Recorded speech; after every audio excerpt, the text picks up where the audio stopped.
नमस्कार दोस्तों, स्वागत है आपका अपने चैनल ईएएस एजुकेशन क्लासेज में। दोस्तों, आज हम बात करेंगे इस वीडियो में मध्य प्रदेश जेल भर्ती परीक्षा 2020 के पार्ट 19 के जनरल साइंस के ओल्ड क्वेश्चंस के बारे में। तो दोस्तों, अगर आप मेरे चैनल पर पहली बार आए हो तो चैनल को सब्सक्राइब करना ना भूलें, साथ ही साथ वीडियो को लाइक करें, शेयर कर दें और बेल आइकन को जरूर क्लिक कर दें। तो चलिए दोस्तों, वीडियो स्टार्ट करते हैं। आज का हमारा पार्ट 19 का जनरल साइंस का पहला क्वेश्चन है, वो है which is not deflected by magnetic field.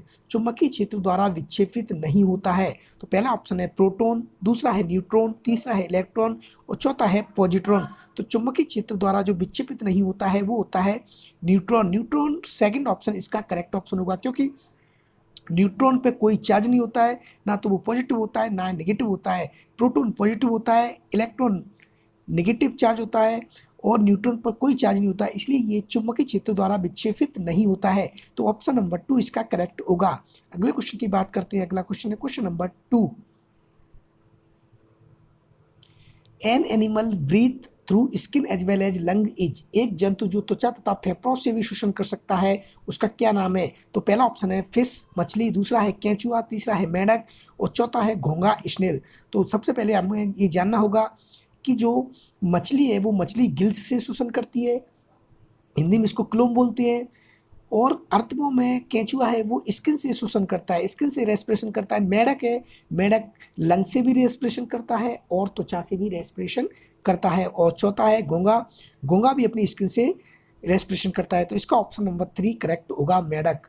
अगले क्वेश्चन की तरफ चलते हैं। अगला क्वेश्चन है क्वेश्चन नंबर 3। निम्नलिखित में से कौन सी ग्रीन हाउस गैस नहीं है? Which is not a green house gas? CFC, methane, hydrogen, CO2 यानी कार्बन डाइऑक्साइड। तो CFC इसका मतलब होता है क्लोरोफ्लोरोकार्बन, मीथेन और हाइड्रोजन और कार्बन डाइऑक्साइड में से हमें बताना है कि इनमें से कौन सी ग्रीन हाउस गैस नहीं है। तो इसका जो आंसर होगा वो होगा hydrogen. Hydrogen green house gas नहीं है, जबकि CFC, मीथेन और CO2 ग्रीन हाउस गैसेज हैं। अगले क्वेश्चन की तरफ चलते हैं। अगला क्वेश्चन है question number 4। Which is the false statement? निम्न में से कौन सा कथन गलत है? हीटर का तार उच्च विशिष्ट प्रतिरोध तथा गलनांक रखता है। इन दिनों फ्यूज के स्थान पर MBC का उपयोग किया जाता है। फ्यूज तार निम्न प्रतिरोध तथा गलनांक रखता है। बंद पथ में धारा प्रवाहित नहीं होती है। तो हमें छांटना है इनमें से कौन सा फॉल्स स्टेटमेंट है, गलत कथन है। तो हमारा जो आंसर होगा वो होगा answer number 4, current does not flow in close circuit. बंद प्रपथ में धारा प्रवाहित नहीं होती है, ये गलत है, जबकि बंद प्रपथ में धारा प्रवाहित होती है। उपरोक्त तीनों ऑप्शन सही है। अगले क्वेश्चन की तरफ चलते हैं। अगला क्वेश्चन है क्वेश्चन नंबर 5। फ़ारेनहाइट पैमाना दो फिक्स्ड बिंदुओं को कितने भागों में विभाजित करता है? Fahrenheit scale divided to fixed point into 100 parts, 212 parts, 180 parts, 32 parts. जो फ़ारेनहाइट पैमाना होता है, फ़ारेनहाइट स्केल होती है, वो 180 पार्ट्स में डिवाइड रहती है। अगले क्वेश्चन की तरफ चलते हैं। अगला क्वेश्चन है क्वेश्चन नंबर 6। यदि आप लंबे समय तक रोटी के टुकड़े को चबाओगे तो ये स्वाद में मीठा होने लगेगा, क्योंकि if you chew A piece of bread long enough it will begin to taste sweet because। पहला ऑप्शन है माल्टेज माल्टोज को तोड़ देता है, लाइपेज बशी अम्ल बनाता है, एमाइलेज स्टार्च को डाइसैकेराइड में तोड़ देता है, डाइसैकेराइड ग्लूकोज निर्माण करता है। तो इसका जो करेक्ट ऑप्शन है ऑप्शन नंबर 3, एमाइलेज स्टार्च को डाइसैकेराइड में तोड़ देता है, क्योंकि एमाइलेज एक एंजाइम होता है जो हमारी लार में पाया जाता है। वो स्टार्च को रिएक्ट करता है, स्टार्च को तोड़ देता है डाइसैकेराइड में, जो कि एक शर्करा होती है, शक्कर होती है, जिससे हमें भोजन काफ़ी लंबे समय तक चबाने के बाद वो मीठा लगने लगता है। तो ऑप्शन नंबर 3 इसका करेक्ट होगा। अगले क्वेश्चन की तरफ चलते हैं। अगला क्वेश्चन है क्वेश्चन नंबर 7।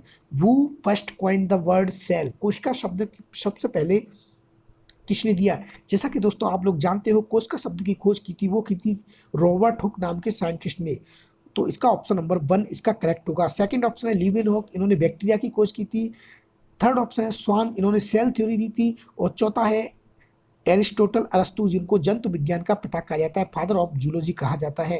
तो ऑप्शन नंबर 1 इसका करेक्ट होगा, रॉबर्ट हुक। अगले क्वेश्चन की तरफ चलते हैं। अगला क्वेश्चन है क्वेश्चन नंबर 8।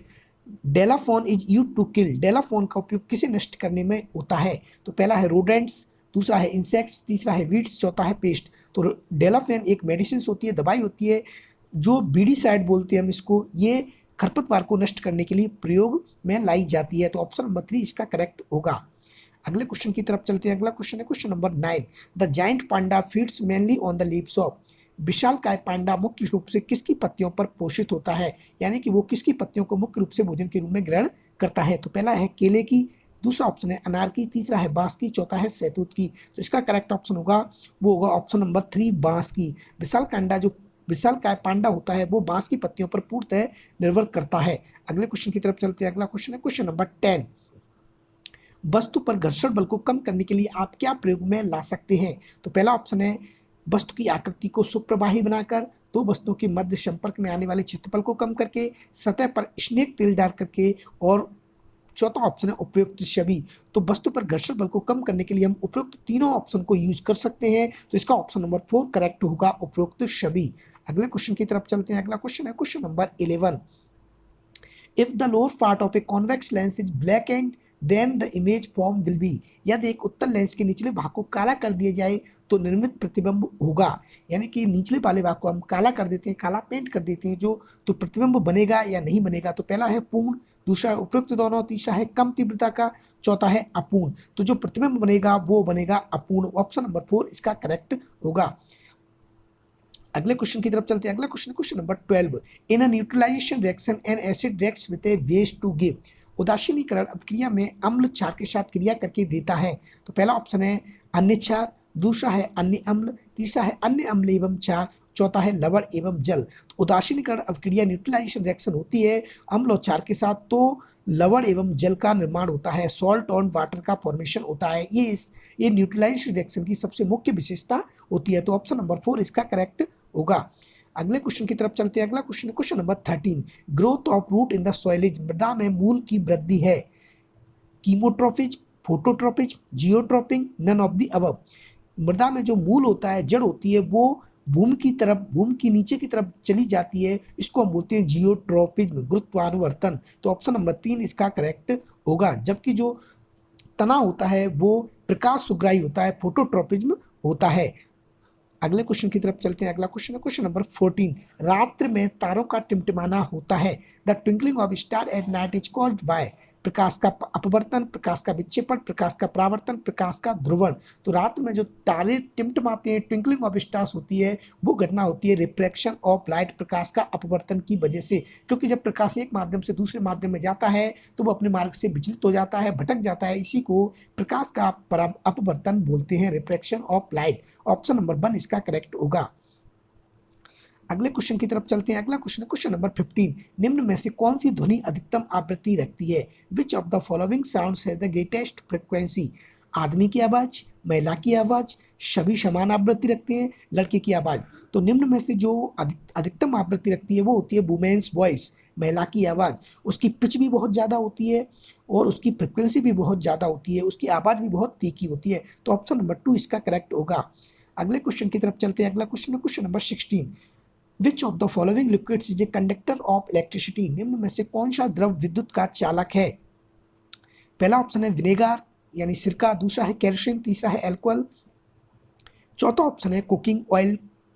तो जो द्रव विद्युत का चालक है वो है विनेगार, सिरका। सिरका में जब विद्युत प्रवाहित की जाती है तो उसमें विद्युत का चालन होता है। सिरके का जो सूत्र होता है वो CH3COOH होता है, और ये जब ये टूटता है तो एक प्लस आयन बनता है, एक नेगेटिव आयन बनता है, जिसकी वजह से इसमें विद्युत का चालन पॉसिबल हो पाता है। तो ऑप्शन नंबर 1 इसका करेक्ट होगा। अगले क्वेश्चन की तरफ चलते हैं। अगला क्वेश्चन है क्वेश्चन नंबर 17। निम्नलिखित में से कौन से परिवर्तन के दौरान नया पदार्थ बनता है। During which of the following changes are new substance form. पिघलना, ऊर्ध्वपातन, जंग लगना, बाष्पन। तो इसका जो करेक्ट ऑप्शन होगा ऑप्शन नंबर 3 रस्टिंग, जंग लगना। जंग लगने के दौरान एक नया पदार्थ बनता है, जबकि पिघलना, ऊर्ध्वपातन और बाष्पन में कोई नए पदार्थ का निर्माण नहीं होता है। अगले क्वेश्चन की तरफ चलते हैं। अगला क्वेश्चन है question number 19। Rusting take place in. जंग लगना संपन्न होता है वायु युक्त नमी में, इनमें से कोई नहीं, नमी युक्त वायु। तो इसका जो करेक्ट ऑप्शन है वो है मॉइस्ट एयर यानी कि नम वायु। जहां पर नम वायु होगी वहां पर जंग लगना संभव हो पाता है। तो ऑप्शन नंबर 3 इसका करेक्ट होगा। अगले क्वेश्चन की तरफ चलते हैं। अगला क्वेश्चन है क्वेश्चन नंबर 19। दाब निम्न इकाई में माप सकते हैं। पहला ऑप्शन है निम्न में से कोई नहीं, दूसरा है उपयुक्त दोनों, तीसरा है पास्कल, चौथा है न्यूटन पर मीटर स्क्वायर। तो दाब की जो मापने की इकाई होती है, एसआई इकाई होती है पास्कल और न्यूटन पर मीटर स्क्वायर। तो इसका ऑप्शन नंबर 2 करेक्ट होगा, बोथ ऑफ दी अबव। अगले क्वेश्चन की तरफ चलते हैं, जो लास्ट क्वेश्चन है इस वीडियो का। डाल्टन के परमाणु सिद्धांत के अनुसार एक परमाणु को इनमें से कोई नहीं, पहला ऑप्शन है, दूसरा निर्मित किया जा सकता है, तीसरा नष्ट किया जा सकता है, चौथा ऑप्शन है ना तो निर्मित किया जा सकता है ना ही नष्ट किया जा सकता है। तो डाल्टन के परमाणु सिद्धांत के अनुसार ना तो एटम को क्रिएट किया जा सकता है और ना ही डिस्ट्रॉय किया जा सकता है, neither we created nor we destroyed. तो ऑप्शन नंबर इसका 4 करेक्ट होगा। तो दोस्तों ये थे आज के हमारे बहुत ही महत्वपूर्ण 20 क्वेश्चन पार्ट 19। अगले वीडियो में फिर मिलेंगे पार्ट 20 के साथ, तब तक के लिए जय हिंद जय भारत।